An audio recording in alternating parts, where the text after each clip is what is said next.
Hello, you're watching GB News Originals. I'm Miriam Cates, and yesterday a very interesting report came out from Dame Anne Owens, who says that under the last government, the prison system reached crisis point on several occasions. Well, joining me to discuss this report and really the prison system more generally, I've got the head of crime and justice at Policy Exchange, David Spencer. David, thank you so much for joining me here on GB News Originals. What did you make about this report from Dame Anne Owens yesterday? Do you think she's right that the system has been at the verge of collapse several times in recent years? Hi, Miriam. Well, a lot of what Dame Anne says is completely correct, and it replicates work that we've done here at Policy Exchange over recent years. There is no doubt at all that the prison system faces a real crisis, actually, is the word she uses. And I think that's probably right when it comes to the capacity of prison places that we have. So she says in her report, and we looked at this in a report just earlier this year, is that there are about 89,500 prison places. And at the moment, I checked the numbers today, there are about 88,000 people in prison in our prison system. So that means that the system is running at about 98, just over 98% capacity. So what that means, if there's a sudden influx of prisoners, which can always happen over the summer, that's one of the risks of the summer hot weather. If there's a sudden influx of prisoners, then there is a real risk of the prison system being unable to cope. And that's one of the things that Dame Anne highlighted this week in her report. And she was particularly looking at the period just before the general election in 2024, where things had got particularly acute. Now, one of the only ways to release the pressure valve, at least in an emergency situation, seems to be to release prisoners early. And that is what this government did soon after coming into office. But she reveals in her report that the Conservative Justice Secretary, Alex Chalk, did actually try to persuade Rishi Sunak to do the same thing, but he refused. Should this early release system have come into force earlier? But I think what we need to look at in reality here is that this is not a sudden problem. This is not something that has just come upon us either in sort of recent months or even really the last couple of years. This is a problem that's been building in the system for many, many years. So if we have a look at sort of how many prison places have been added, actually, if you go back to the last Labour government between 97 and 2010, they actually increased the size of our prison population significantly. So they took it in 97 from about 61,000 prison places. By the time they left government in 2010, we're looking about 84,000 prison places. So a massive increase in the size of the prison estate. But then when we look at the Conservative-led governments between 2010 and 2024, actually, there was almost no prison building at all. So actually, prison places went from about 84,000 to about 85,000. So actually, during those 14 years, we saw almost no prison building at all. And that's one of the core problems here, is that simply we just don't have enough prison places to deal with the number of people that should be in prison. So although these things seem like sudden crises that come along, actually, this has been in the making for many, many, many years. And of course, under the last government, we saw an enormous increase in population due to immigration. So even if the crime rate didn't change at all, you would expect the prison population to go up quite substantially. And yet they added, I think, just 500 additional places to the prison estate. What was at the root of that failure to build new prisons?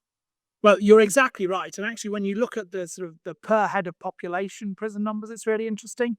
During that 97 to 2010 last Labour government period, the number of prison places per head of population went up. So it went up from about 119 to 152 prison places per 100,000 of population. Actually, during the Conservative-led 2010 to 2024, the prison places went down per head of population. So it went from 152 to 141 per 100,000 of the population. And that reflects the population increase that you're talking about. So actually, when you look at the numbers, that is really stark. It's very clear that's the situation.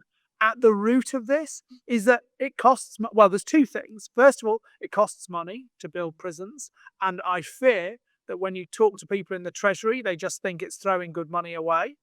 So I think there's a real Treasury objection to spending money on prisons. The reality is we don't actually spend that much on prisons in reality. When we think about it in the context of, let's say debt repayment or the welfare bill or other things like that, actually we only spend about 2 billion a year on prisons. So actually a relatively small amount of money in the context of overall government spending could make a massive difference in terms of what prisons look like, both inside prisons and the number of prisons we've got. So the first thing is just an unwillingness to spend money on this area of government in favour of other areas, as I've mentioned. The second issue here is that there is what we call, and what I've called, the prison reform industrial complex, which is a group of sort of charities and lobby organisations who work often hand in glove with the Ministry of Justice themselves, whose sole objective is to reduce the number of people in prison.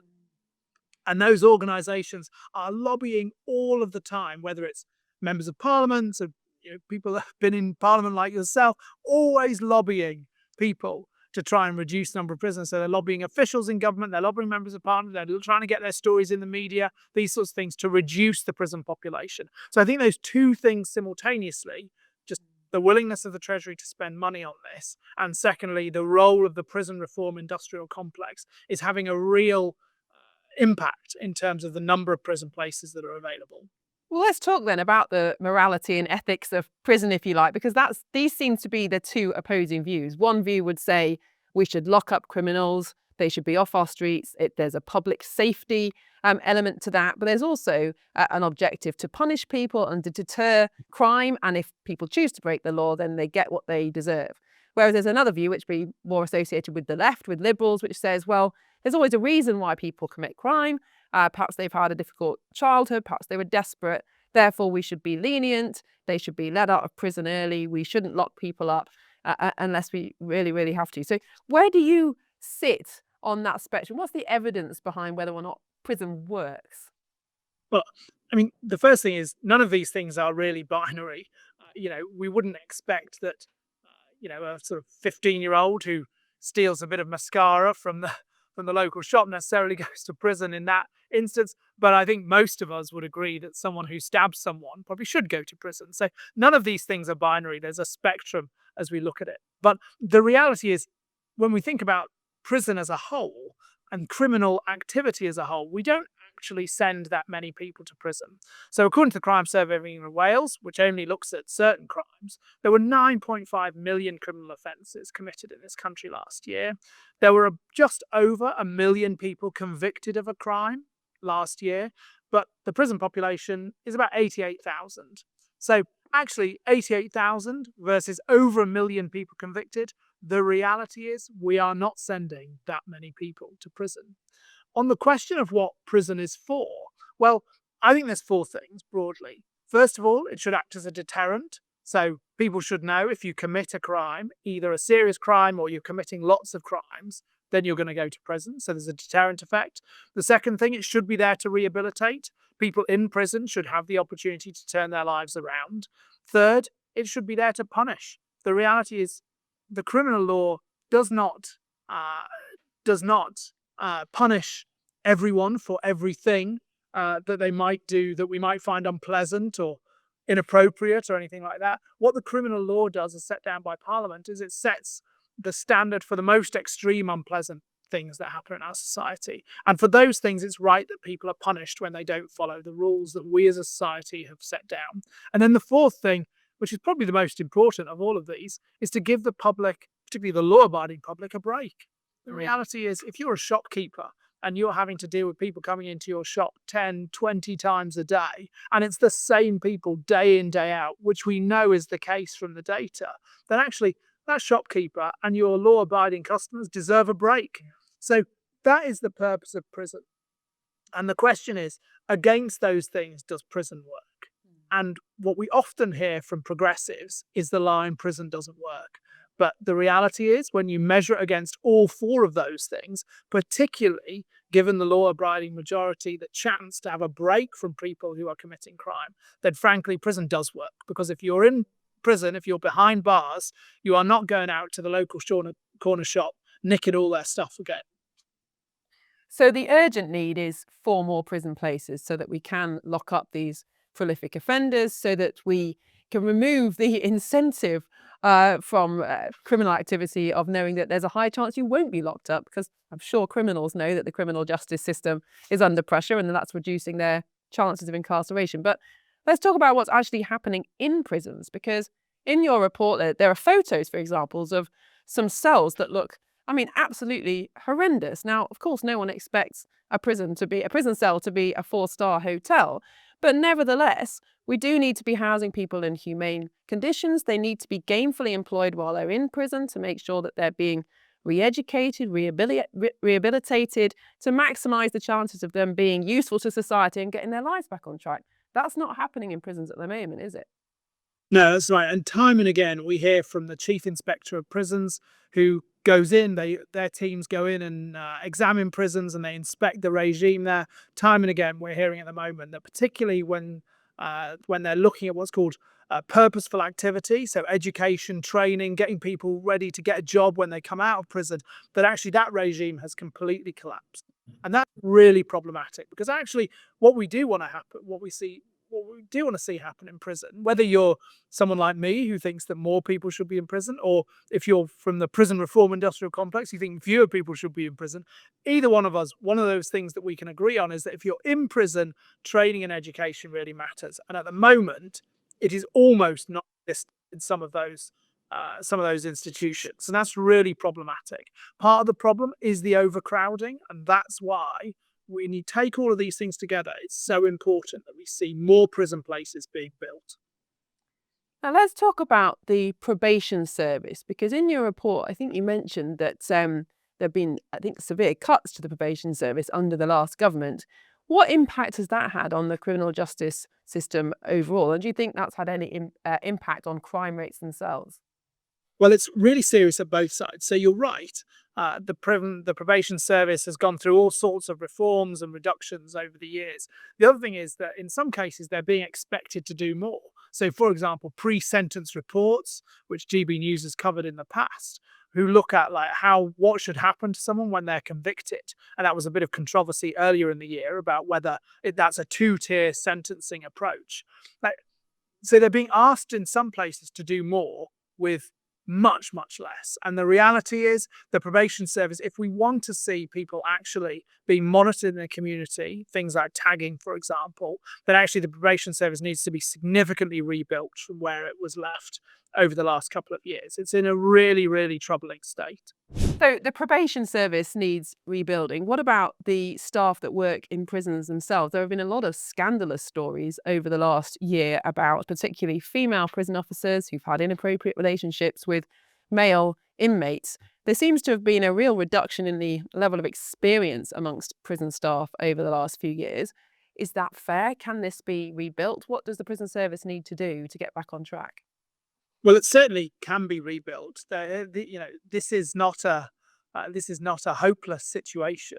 One of the realities is that so much of what is going wrong in our prisons can be laid at the door of the most senior people in the prison service management and leadership. And the reality is that they, in particular, the people leading the prison service, have been responsible for overseeing a service which is in both decline and at great many times in complete crisis. The reality is there needs to be far more accountability laid on those people that are at the very top of the prison service. There are real questions to be answered there, and at the moment we're not seeing the level of accountability being held by those people. I think ministers really need to look carefully at that. In terms of how we rebuild it, well, I think the first thing to say is it's not all about experience, but experience does really matter. And so the quality of leaders that you're getting into the prison service really matters. And so when you see the prison service deciding not to run some of the really high caliber leadership programs that exist, and I'm thinking here about the Unlocked program, which exists in prisons, when you're seeing the prison service decide to end that program, that's really, really troubling. And it just shows all the wrong signs that they're heading in the wrong direction still. One of the topics that Policy Exchange has looked into in the past, and I think features in your report as well, is the role of prolific offenders and how many offences many criminals have committed and been convicted of before they're in prison. And I think there's a huge proportion of people who commit half of those convicted of 45 offences were not imprisoned. I think people will find that absolutely astonishing. Do you think actually if we nipped this in the bud earlier, if we imprisoned people, even for a very short sentence, the first time they were caught shoplifting or maybe the second time, that actually that would have an overall effect of driving crime rates down? Some of the data here is genuinely shocking. And we, in one of our reports previously, we did some case studies. People that had well over 100 previous convictions, that when they're convicted yet again of another sort of 7 to 10 offences, they're going back out on the streets with a suspended sentence or a community order. It's absolutely, I mean, it will be incomprehensible to your viewers. It certainly is incomprehensible to me. When we look at the data, if you are a criminal who has already racked up 45 previous convictions, on number 46, the public would surely say it is time for you to go to prison. The judges and the magistrates don't seem to agree. And actually, in the majority of cases, if you've already got 46 previous convictions, you're going to be going back out on the streets. And we say that is just completely wrong. And it is a real slap in the face to the law-abiding majority of people in this country. In terms of when people should be sent to prison, I think it is right the judiciary have the responsibility of deciding who goes to prison in individual cases. But in terms of the sentencing guidelines, we say that that is something that should be set by Parliament, with ministers having a role. And that's part of the problem here, is at the moment, sentencing guidelines are set by a very small sort of quango who often, without much transparency, set what the guidelines are. And we say that ministers and Parliament need to have a much greater role in setting sentencing guidelines, so that when judges and magistrates look at individual cases, certainly with these prolific offenders that we're talking about, these people should be in prison and not out on a suspended sentence or a community order. And currently, the biggest barrier to that is a lack of prison places, not just the will of the judges. So how do we get around this problem of not having enough prisons? You've mentioned that they're very expensive to build, but also it's quite difficult to get permission for them. I would imagine that many communities, many MPs would probably object to the idea of prison being built in their patch. What do you suggest in your report as a way of getting around that local objection? Well, I would say again, compared to overall government spending, building prisons is not that expensive. Actually, you can actually, compared to what we spend on many things, you can get this done relatively inexpensively compared to the rest of government expenditure. In the report, we talk about various things: reform to the planning system. I mean, actually, some of the things that you see on the planning system are so ridiculous as to be hilarious. So, one prison that was being built in the north of England, the police actually submitted an objection to the prison being built on various bases. I mean, there were hundreds of other objections, but when you read through and you see even the police are actually saying, no, we don't think this prison should be built here, it is really problematic. The reality is central government needs to take control of this. They absolutely need to be making sure the system exists, which pushes through planning permission so these prisons can be built. This is a national emergency, and government ministers need to take control of the system, and that's what we recommend in the report. Well, David Spencer, I very much hope the government is listening. That sounds all very sensible, very common sense to me. I'm sure our viewers will wholeheartedly agree. Thank you so much for talking to me here on GB News Original. It's David Spencer from Policy Exchange. Thanks very much. I'm Miriam Cates. You've been watching GB News Originals. Please subscribe below.